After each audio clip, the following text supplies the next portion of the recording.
Hi, I'm Emma, and I've been finding the world a very curious place for some years now. In this podcast, I'll be bringing together the voices of other people who are having similar experiences to mine, to see if we can figure out what has really been going on.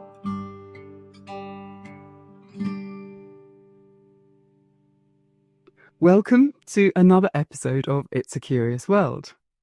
This week I am joined by a lady whose name is Nicki Edgell. And as I do every week, I'm going to hand over to Nicki to tell us a little bit about who she is. Nicki, over to you. Oh, hi. I'm very pleased to be here. Well, who am I?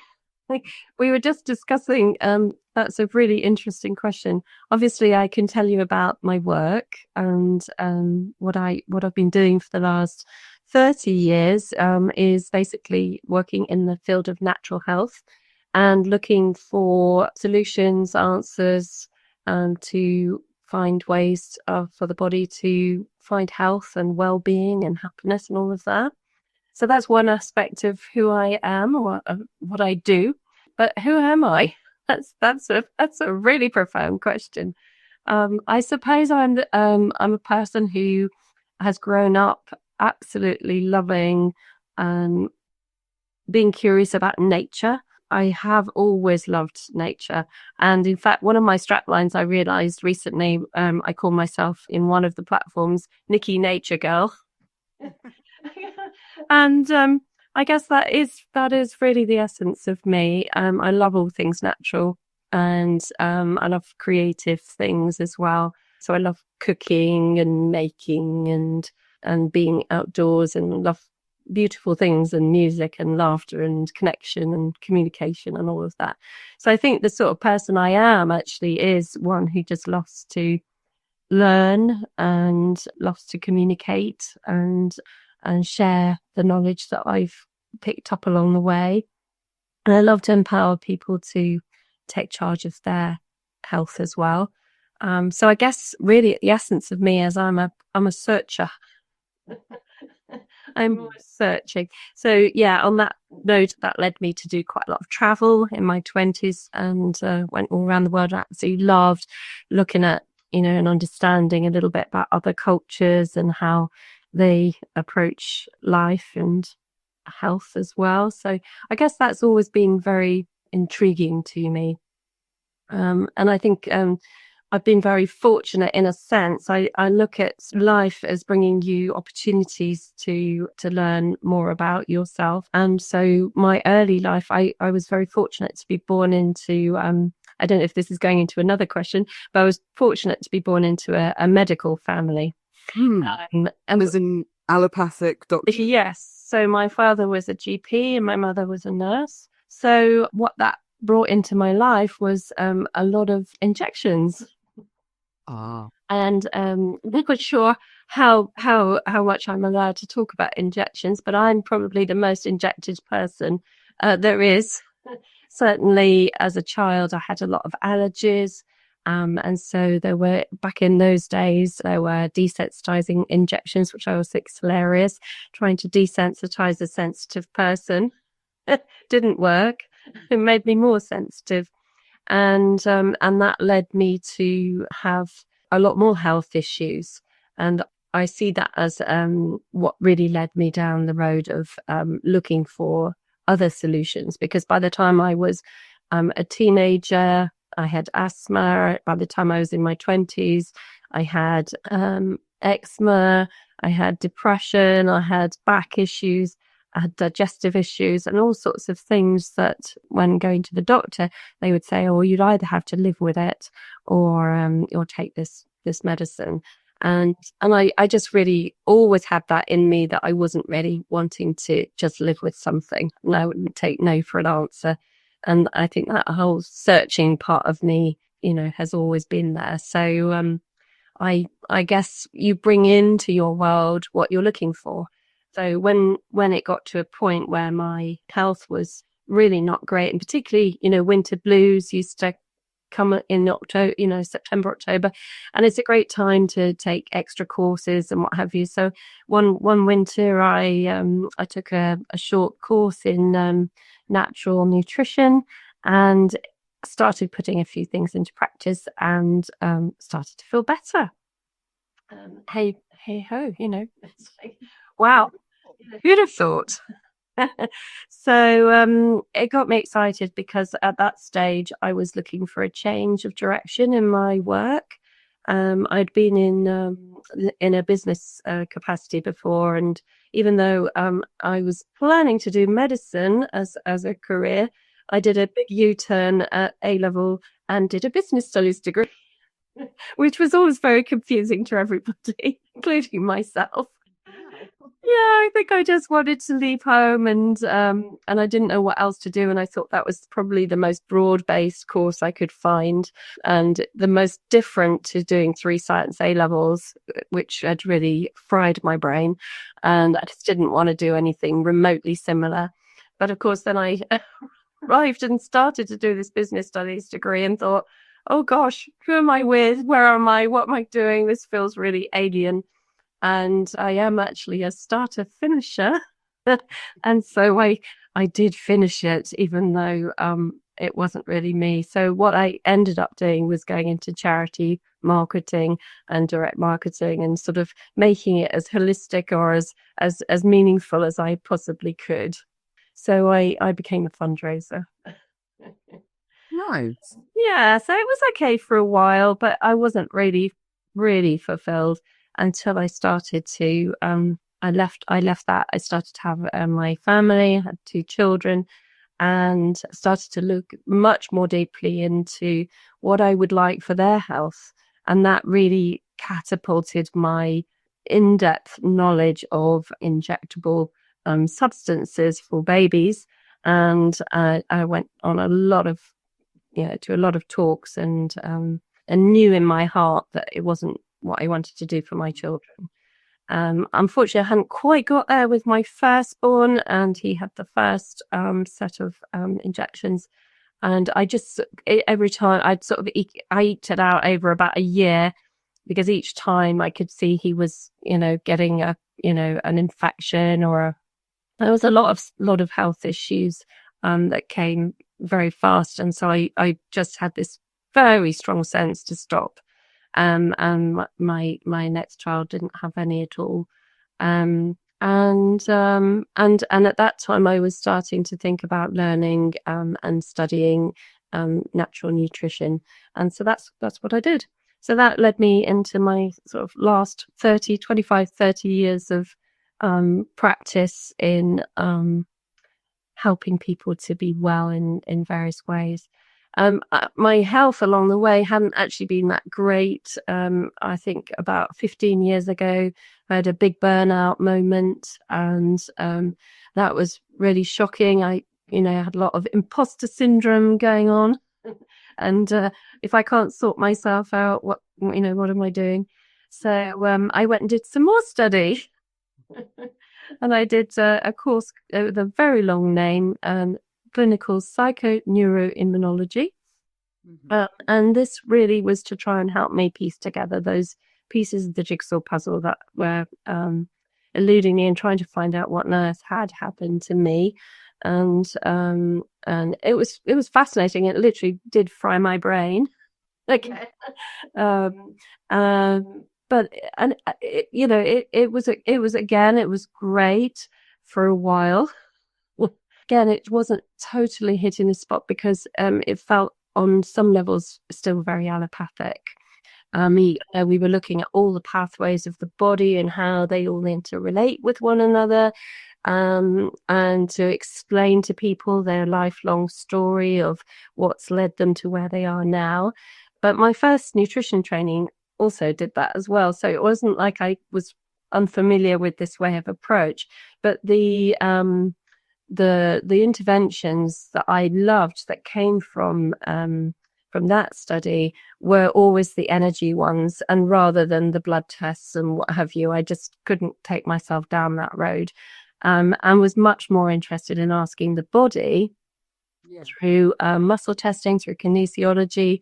So I started to learn more about how to ask the body specifically, so I could get my brain and my head out of it and just tap into the person's energy. Because, for example, even supplements, if I'm recommending in my work, there's endless numbers of different varieties of and brands of, say, magnesium, and which one would be right for you or someone else might be completely different. The principle of my thought process around, this person might need magnesium might be the same, but actually what's the right product for you? What would actually support you? So that was always my interest. And so I've kind of developed, as the years have gone on, much more of an interest and expertise in helping people through energy work rather than using my intellect. And not that I don't know everything that we do in life is useful, and I'm sure everything is being used by me, but my way of working now is just with energy and instructing the body to make changes, which I just love so much, because I innately believe the body, has its own healing mechanism, and I've always known that.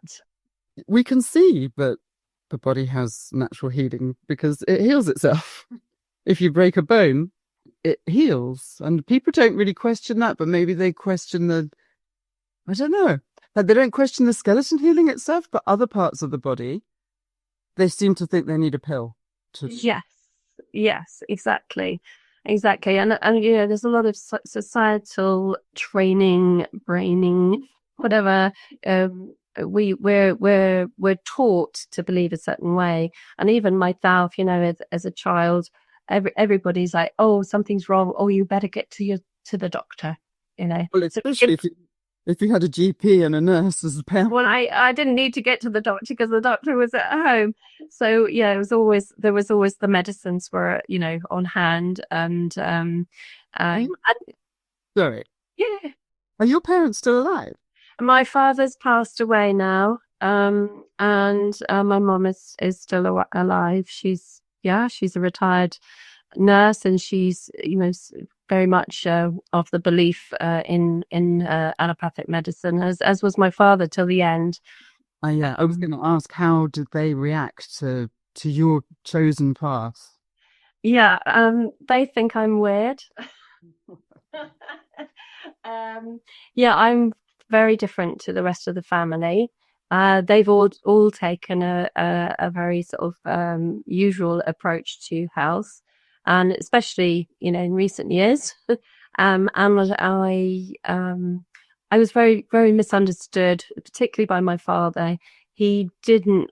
I think it was a great upset to me that he didn't understand what I was doing, because of course they didn't have training in nutrition. They didn't see it as having a big effect on the body, and he was, he had his whole career as a GP and offering medicines as an approach. Having said that, I think he was a great GP, and he did help a lot of people in other ways through counselling them and listening to them. But I think he gets me a lot more now in his non-physical self, and I can see he's very much more supportive to me energetically than he ever. He's like, that's what you do. Yeah. But it's crazy, isn't it, how allopathic medicine doesn't look at nutrition? I mean, I think they get a few weeks in their entire training, and yet eating is something that all of us do pretty much every day. Unless we're fasting, we're going to do it 2 or 3 times a day at least. Yeah. So it is, in my view, it is the foundation, but it's not everything, because even though I had many years working as a nutritional therapist and living the life, I mean, I probably spent 20 years not drinking coffee, not having salt, not doing all sorts of things that I was trained to believe in, and yet I still had this burnout moment. So it's not everything. It is a great foundation, and absolutely the body needs to be cherished and nourished. But if you've got ancestral blocks, you've got traumas that are coming from past lives or the ancestry, you've got thoughts and beliefs that you've been building up, or emotions that are coming from the ancestry. And there's so many things that we bring with us into this life, into this body. And then we go about getting experiences to either try to heal it or to try to highlight that is there to be healed. And so we don't always have the ability to heal ourselves just from with one thing. And I think people that are telling their stories about recovery from terminal illnesses, they will often quote that, yes, they did some sort of nutritional approach, but they also took approaches to solve the traumas and the emotions and all of the other things. So we're a big package of lots of different aspects of our lives, aren't we? And lots of different levels that we hold stresses and blocks in. So that's why I absolutely love the work that I do now. So that approach that I use now, use a technique called reset clearing predominantly in my work now, and that works to clear on every level that I've just mentioned, and it gives instructions, because really we came in with a whole bunch of choices when we were born, and we had our soul contracts, if you believe in that, and that and that has allowed us to choose the families we're born into, the experiences we have, but we also have free will, and we can choose to make changes to those contracts, and we can change things for the better, and that doesn't need to involve any medicines. Nice. So have you kind of answered, when did you become aware that all is not as it seems? Oh, wow. No. I suppose I was very fortunate in my health journey that I did a lot of detox programs for myself. I did some heavy duty fasting. I wanted to clear out the debris that I knew I felt was inside of me. And so I think I was perhaps in a sort of cleaner state when things started to become more obvious in the world. And because I have a different approach to health and well-being, particularly when COVID hit, it didn't faze me at all. I wasn't at all frightened, which I know a lot of people went into a very strong fear state. And I think when you go into fear, and obviously through all my training, I know that as soon as we're in fear, we're in fight, flight, and we leave the building. And chaos reigns in our bodies. And so we become these very malleable beings. And I could see very clearly that it felt very staged to me from right from the get-go. But I just didn't believe what I was being told. So I think obviously COVID sort of ramped it up, but I think probably, even in my early 20s, I kind of felt that, what the doctors were telling me wasn't right, because I was finding different ways. And certainly by my 30s, I was on a different track. And I think sort of politically, I felt I got quite involved in campaigning against 5G at one point. And I knew that the electromagnetic frequencies were affecting our physical bodies and our minds and everything very strongly. So I got to the point where I went to the council, we read our petition out and all of these things, and it went nowhere. Absolutely went nowhere. Oh, right. So the system doesn't support what people want to tell them. So that was very clear. And then when COVID came, so that had actually, I'd been involved with Caroline Lucas quite a bit prior to the 5G, and she seemed to be quite interested in our research and papers, scientific papers that we were showing her. But then I wrote to her about the injections that I felt were didn't have enough research and development in them.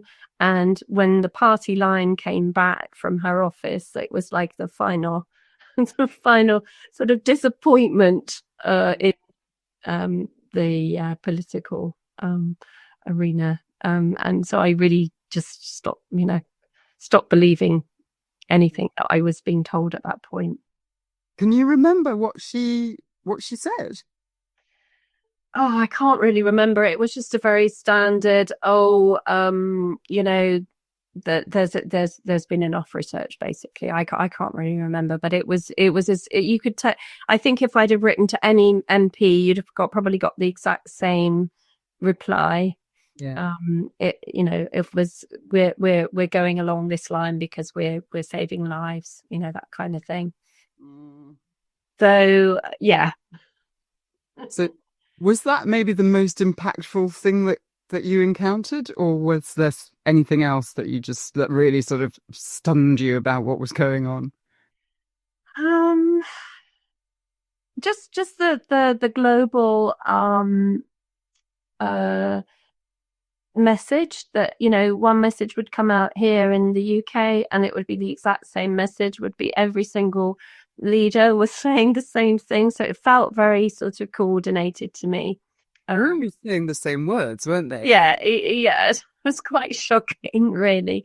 And I suppose, if you're able to be critically thinking, you see it very, and I could see it was a big grab for control. And I didn't realize before that, before the lockdowns, because I hadn't listened to anything along those lines, but I started to listen to quite a lot of alternative media at that time and podcasts, and going down all sorts of rabbit holes and understanding the history of the control of the globe by the few families. And I had no idea of that before, just hadn't been in my awareness. So that was quite an eye-opener, this sort of attempted global enslavement of the planet. So that was like a wow. That was a sort of James Bond sort of wow moment. Like, wow. A little bit less than attempted, I would say. It's quite. Well, I think they're still attempting, but I don't think it's a done deal. No, but I think maybe we are in some state of slavery already. I was speaking to a friend yesterday she works for herself. But then she was telling me that she was going to go and work in a space doing her own sort of self-employed stuff, and she was going to go to this shared workspace, and she told me how much it was going to cost. And I said, do you not see the irony of actually paying to go and work? Yeah. It's been a while to clock what I was saying, but that's where I think maybe we are more enslaved than... Oh, absolutely, yes. Certainly financial enslavement, for sure. There's a lot of things that are wrong at the moment, but I think the other thing that somebody told me recently, and that they thought I was a pathological optimist. So, I said I quite like that on my tombstone. She was a pathological optimist, so I do see that we are moving in the right direction. And so although there are a lot of things that are not right at the moment, it is changing. It is rapidly changing. So it's an exciting time to be alive as well. It absolutely is. Yeah. So you mentioned just then rabbit holes. Oh. There are many once you start. Right? Oh my goodness, aren't there? What's the most left field rabbit hole that you have been down? Wow, that's such an interesting question. I really try not to go down rabbit holes these days because so many of them are distressing, particularly those that involve children, which I just won't go there. And once you don't need to keep scratching the scab. But there's been loads that have interested me. I really got interested in who is Shakespeare. Ooh, that's a new one we haven't had yet so far. Yeah. So for listeners quite a lot about him and who he might have been. There's various schools of thought. Edward de Vere is one of the guys they think he might have been, and also Sir Francis Bacon, who was thought to be the son of Queen Elizabeth I. Not that she recognised him as such, but I believe she had a couple of kids, and he was her son, and he was raised by some other courtiers, and absolutely fascinating man. And he was very involved in a secret society they call themselves Gnostics, and it's just absolutely fascinating. Again, a lovely rabbit hole to go down, because that's kind of intriguing. This is like alternative history. And and it didn't make any sense to me once I started going down that rabbit hole that there would be some man in Stratford upon Avon who was illiterate, who could who could have written all these amazing plays. About the word Gnostic, does it? Am I right in thinking it means sort of the knowers, the people who know? Yeah, I think it is like that. Is apparently they believed that that we are not sort of controlled by some sort of outside god, but that the spark of the divine is within each one of us, and that it can be liberated through knowledge. And so I guess maybe that's one of the reasons why it intrigued me, because I'm always in the search for knowledge, and I really, really like that. And of course, all knowledge is actually within us. That's how I look at life. And it's just about extracting that from all the fog and, the conditioning and the traumas and all of that. But I'm very open to a lot of alternative ways of thinking about things. Like I love, the moon landing, or the Kennedy assassination, or all sorts of very exciting kind of, what ifs, what about? But yeah, I think that was probably the thing that kind of was maybe the most left field. Have you decided anything about who Shakespeare was? Are you convinced either way? I believe it was probably a team of people, not one person. And I think Francis Bacon did have a big team of people who wrote for him as well. And so I think probably it wasn't just one person, the plays. What do I think? I think probably Francis Bacon is my number one guy who was behind the and I think there's a lot of coding in their world, because it was a secret sort of society. So I think this was a way of getting a lot of the coding out there into the world. So who knows? I'm not sufficiently interested to learn more, but that piqued my interest. But maybe also a bit of that predictive programming, because I think that the hierarchy exploiting me. I think that media, be it books, TV, film, whatever, is used to condition us in a certain way. And maybe there was something in Shakespeare. I mean, he said it, didn't he? All the world's a stage. Yes, I do think it was it is predictive programming. Yes. Yeah. They've been telling us for hundreds of years. Yeah. What to do, what to think, how to behave. But if you look deeply, you can see that you're being programmed. But also, it's not even the predictive programming is also the other element of that is that they're telling us what they're doing. So if you have that critical thinking, if you have that thirst for knowledge, and you're not just being programmed, you can step outside of it and go, oh, that's interesting.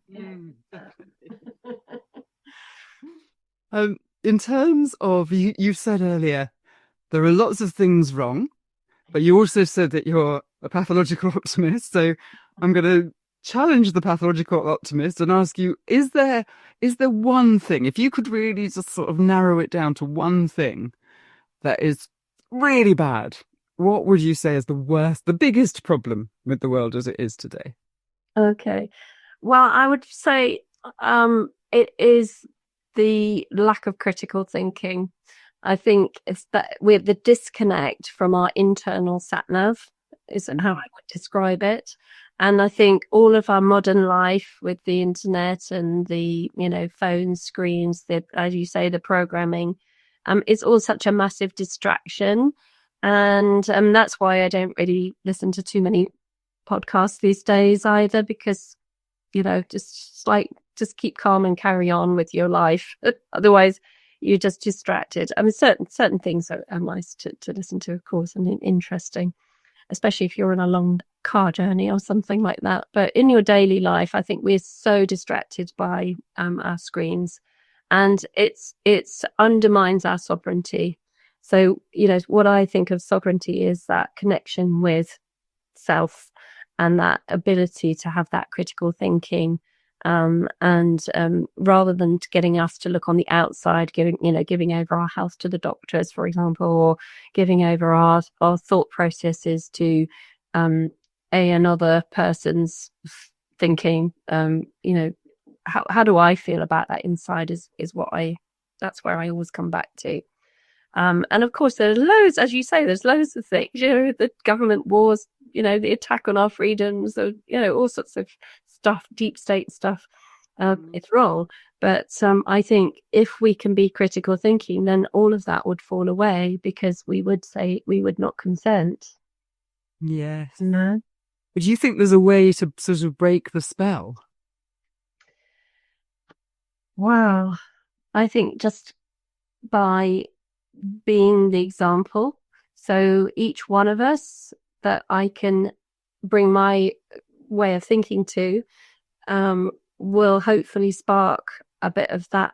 Oh, maybe I could be thinking from the inside, not from the outside world.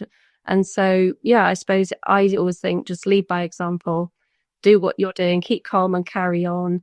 And it has the ripple effect. So I don't think we need to think or worry too much about what's going on out there in the world. We just need to do our own thing. I think I used to have that thing about, I've got to save the world. I must tell people. But actually, I think we can do much more energetically than we can in other ways. So, I just keep calm and carry on doing my thing. And if we come back to your friend Billy Shakespeare, and the world is a stage, and if they are actually actors, I did sort of blow some of my colleagues' minds a few weeks ago when I said, I'm not sure that Trump's even real. I mean, I've never met him. And all of this stuff that we're bombarded with through these screens, we actually can't verify any of them. I can verify you because I've met you in a church hall previously. But we don't know how much of what we're absorbing is real, especially now that AI has got its foot in the door. Yeah, I know. It's mind-boggling. Yeah, I mean, I've heard the term non-player characters. Yeah, and I suspect it's a big percentage of the population who are just actors. It's a strange world we live in, isn't it? Or are we just actors? See, are we actors? Are we're also non-player characters. Exactly. Just a different type of non-player character. I wonder if we're NPCs in other people's lives. So I have my family, my children, the family I was born into, and my friends, and they're all the characters. But maybe all the other people that I experience in the world are NPCs, as I am an NPC to their existences. Yeah, it could be. That's a very interesting way of thinking about it. Yeah, definitely. I don't know. I don't think it really matters at the end of the day, actually. No, but kind of these things are all very interesting to debate and discuss and think about. But ultimately, we're all here to have our own amazing life, and it seems like from my work these days that we're here to heal our ancestors and our past life traumas as well. But I'd quite like to, for the rest of my life, try to do something that has an impact on people's health, actually, and particularly their mental health. I've been over medicated myself.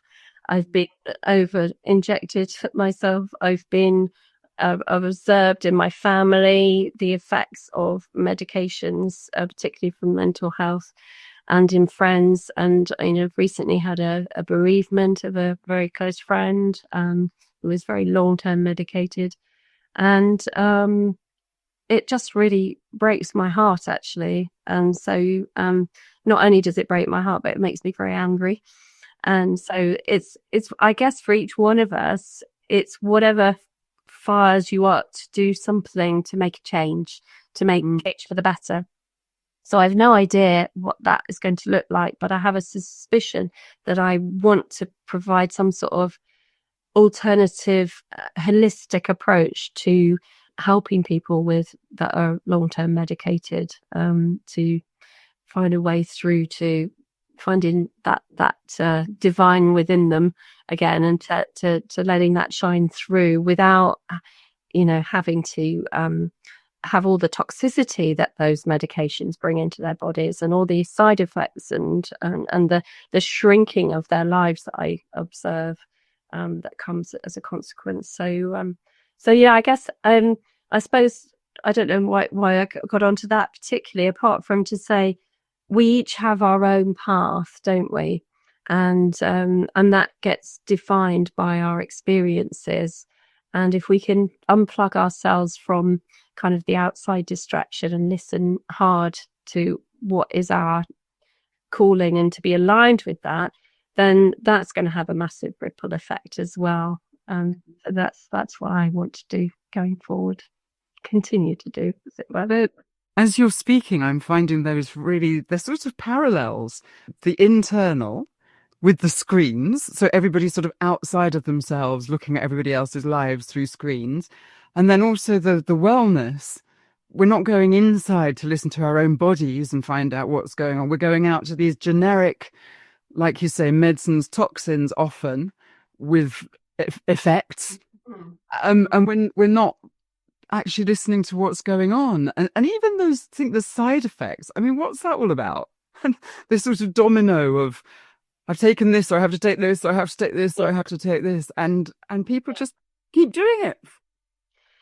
Yeah, because they really believe that this will be the answer. And of course, if you're in pain, whether it's mental pain, physical pain, you are going to be wanting to find an answer.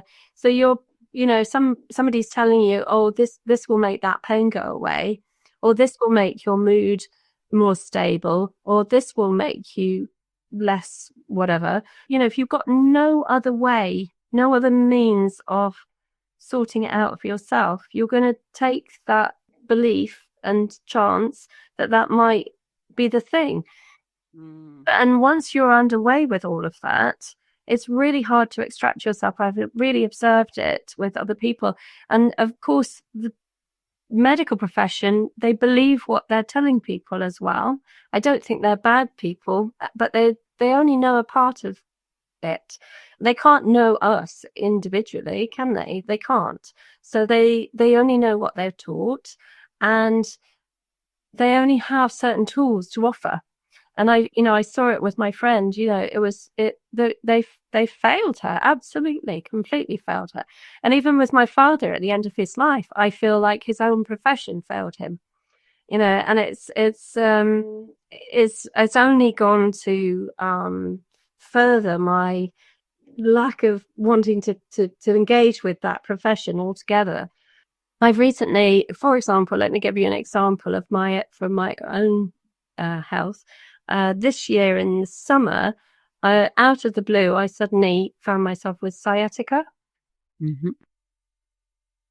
And I don't know if you've had sciatica, but it is the worst nerve pain I've never experienced. I've had a bad back over my adult life, pulled muscles, all sorts of bad back issues, but I've never had sciatica before. And that was another whole level of pain. And so, I was using my energy clearing modality. I was going to see osteopaths. I was going to see, Reiki. I was having all sorts of massage, loads of different treatments, everything I could possibly think of. I threw absolutely everything at it because I was in pain. So I'm just the same as anybody. I happen to have different toolkit than other people. So that was my go-to. But I got to the end of 3 months and my osteopath said, I'm really sorry, you're going to have to go and get an MRI now. Like, it's gone on too long. And, my profession tells me I need to tell you this. And I was like, what are you talking about? I'm not going to do that. And she was like, well, why aren't you going to do that? And I was like, well, I'm not going to do that. I'm not engaging with that. I know my body can heal itself. We just haven't. I thought we were working really well together. Like, what's going on? And I felt completely ejected, which I thought was quite ironic because, I always think of the body and the way it produces symptoms as in metaphorical terms. So the lower back, for example, would be a lack of support. And I was like, oh, so the people that I've gone to for support for this situation are now not supporting me. Okay, that's interesting. But actually, I think it was really helpful because actually the healing was coming from within. It was, yes, she was supporting me, but actually it freed me up to kind of go, no, I'm just going to keep going with the energy work. This will resolve. It will, be fully resolved at some point, and hopefully sooner than later. And then I think it was a part of the energy clearing, but also a part of this big bereavement situation I found myself in, and letting go of a very big lot of emotion. And again, I think that was a big piece of the jigsaw puzzle. And almost literally overnight, it just went, go. Incredible. Do you think that was because your energy changed around it? You realized it was your work, not... I think that was part of it, definitely. Part of it, taking responsibility for sure, even though I probably had been before. But I think it was really clearing out all of the components of the issue. So yes, one of the issues would have been lack of support. Another issue would have been emotional stuff that may have been coming from my ancestry or past life or whatever. So there's so many different aspects to any issue at all. And so that was just an example to say that, things don't necessarily have to be linear. They don't necessarily have to have other interventions. If we instruct the body and we find all the pieces of the jigsaw puzzle, then it's gone. It's like you step into a different timeline. Yeah. Which is mad, because then the brain has to catch up with that. And you're like, really? Is it really gone? How did it go? Where did it go? It's mad. I've got a friend who's had sciatic issues for 2.5 years. Oh, God. I'm going to give her your number. Absolutely. I was speaking with her just last night, actually. Time to sort this. So, well, there we are. Serendipity. Exactly. That's part. So, Nicki, I'm now going to tap into your pathological optimist. And I'm going to ask you, is there one thing that you think, if it changed, it could really change the outlook for humanity? I think it'd probably have to be the balancing of wealth. There's such a disparity of wealth, isn't there? And I think it's the biggest stress for people, that they don't have enough to get beyond just survival and stress. And so, money is energy, it is frequency. So if that was removed from our lives, I think that would be the biggest thing that would make a difference to frequency in the world. Yay! You're one of me. If you, I know you don't listen to many podcasts, but if you do feel like listening to an episode of this podcast, episode number 26 is me delivering a money talk that I did. Oh, okay, great. Yeah. 5 years. I spent 5 years studying the energies and the consciousness of money, and I concluded, I actually think it is the ball and chain by which we're held in place. So I invite you to listen to episode. I will. But I couldn't agree more. I think it's very damaging, and it also gives us a sense that we don't have enough. Yeah. I actually believe we've got more than enough. I do as well. I do. And the universe always supports us in any case, and it always has done with myself. And, you know, people say to like family members or other people say, oh, you're always on holidays and you're always doing this and that. And how can you possibly afford it? Don't know. We don't earn a lot. Just we manifest, the abundance that we would truly love to have to be able to do. We never stop ourselves doing things. That was something that really came strong. I was invited to a retreat and I said to the woman, I'd love to come to the retreat, but blah, blah, blah. And she said, stop there. Just say, I'd love to come to the retreat. And she said, and it'll open up somehow or other. You'll be at the retreat. And I was at the retreat. Yeah. And I didn't run out of money and it wasn't the cheapest retreat, and and also going back to what you were talking about in your introduction to yourself, the nature, the connection with nature. Look at nature. She doesn't stop giving, does she? Never. And we are all connected. We're all part of it. We're all one. And I think that whole disconnection that I was talking about before, people thinking that they are separate from nature or each other, it's an illusion. The more we come back to ourselves, the more we realize. I had a client say to me today, oh, it's just amazing that this person just seems to have been brought into my life just at the moment when I can help that person and that person can help me. That's just like, well, yeah, it's not amazing. There are no coincidences in life. It's just we just don't see them, really. We got our eyes blinkered and all shut all together. Yeah.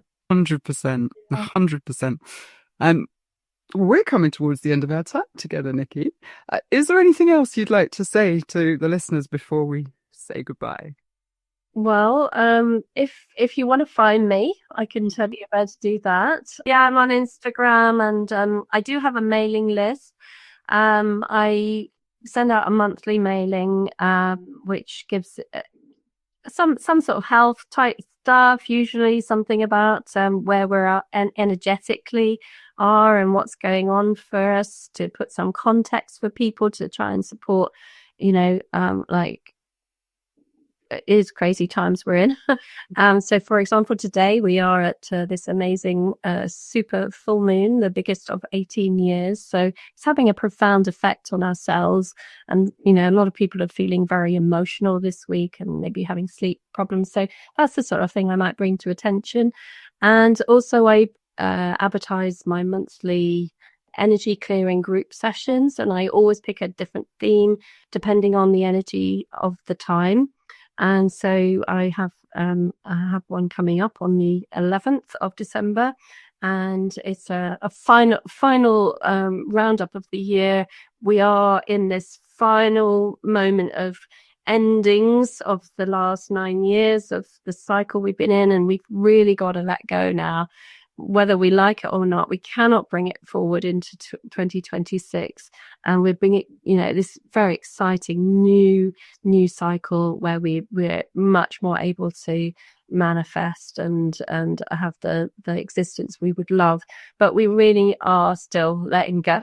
And so that one's going to really help with that and hopefully lighten people up. And also just to say, I do one-to-one sessions with people. Mostly we're using reset clearing. It depends what is needed from the virtual tool bag. But mostly reset clearing is my go-to intervention for people. And it makes such a profound change in such a short time that I can't think of any other practice to use that I'd rather use. And the exciting thing about that is it's still in its infancy, and it's just going to go on growing and getting even more profound. And that's probably going to keep my interest for some time, I think, which is great. And what else might I say? Yeah, just that's it. If you want to sign up for my newsletter, obviously you'll put the links and all of that. And I'm always very happy to be in touch with people personally. And also I have a group on Telegram that people can join. And it's just, a place where people can express whatever they want to express. But we try to keep it in a sort of positive vibes type thing. It's not really to talk about world affairs, but it's about to share solutions. And even I put pictures from my vegetable patch in my garden, and it's whatever feels nice to share with people.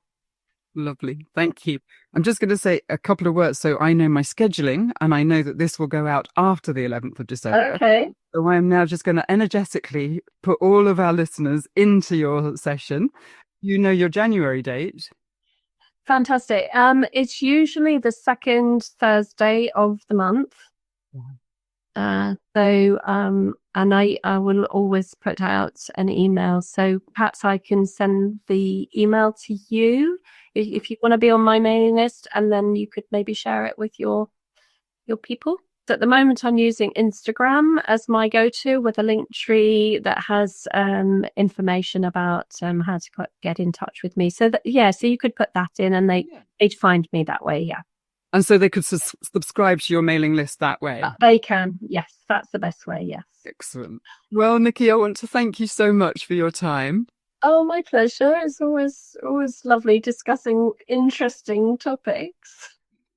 And it is indeed. And I want to thank you also for your pathological optimism. That's a really refreshing energy to have on a Thursday afternoon. So thank you. My pleasure. You can bottle that. I'll have a go. I have been Emma, and this has been Nicki, and we wish you all a peaceful onward day. Is it time to look up and see what's really been going on? If nothing changes, then nothing changes, and nothing has changed for so very long. It's a curious, curious world, such a curious, curious world.